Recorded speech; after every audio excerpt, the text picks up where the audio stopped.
చాలామందికి భూమి మీద స్వర్గం అంటే ఏంటి, నరకం అంటే ఏంటి తెలియదు. నేను ఇప్పుడు చెప్తున్నాను, చాలా జాగ్రత్తగా ఉండండి.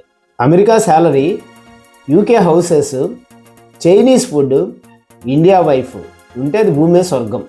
మరి నరకం అంటే UK food, Chinese houses, American wife, Indian salary.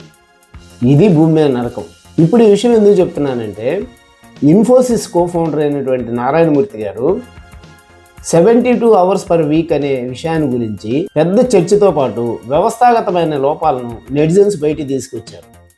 గతంలో ఆలీబాబా ఫౌండర్ అయినటువంటి జాక్ మా కూడా ఇదే విషయాన్ని సమర్థించారు. ప్రపంచంలో అనేక దేశాల్లో వివిధ రంగాల్లో సత్తా చాటినటువంటి భారతీయులు ఈ విషయంపై ఎందుకు అంత పెదవి విరిచారు? దీనికి ముఖ్యంగా మనకి స్ట్రాంగ్ ఫ్యామిలీ బాండింగ్ సిస్టమ్ ఉండటం, అంతేకాకుండా సగటు భారతీయుడికి దూరమైనటువంటి హ్యాపీ ఇండెక్స్. ఒక్కసారి ఈ హ్యాపీ ఇండెక్స్ని చెక్ చేద్దాం. 2025 వరల్డ్ హ్యాపీ ఇండెక్స్ ర్యాంకింగ్లో గత 8 సంవత్సరాల నుంచి ఫిన్లాండ్ మొదటి స్థానంలో ఉంది.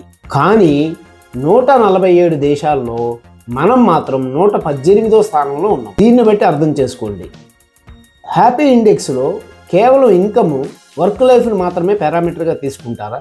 కాదు. High social support, good health care, low corruption and strong connection to the nature. ఇప్పుడు చెప్పండి, నేషన్ బిల్డింగ్ ప్రోగ్రాంలో ఎవరిని బాధ్యులను చేద్దాం అనేది పెద్ద ప్రశ్న. కానీ దీనికి ఉన్న ఒకే ఒక సమాధానం ఏంటంటే, చట్టాలను ప్రతి ఒక్కరూ గౌరవించి ఆచరిస్తే జీవన ప్రమాణాలను మెరుగుపరచుకోవడంతో పాటు జీవితాన్ని స్వర్గం చేసుకోవచ్చు.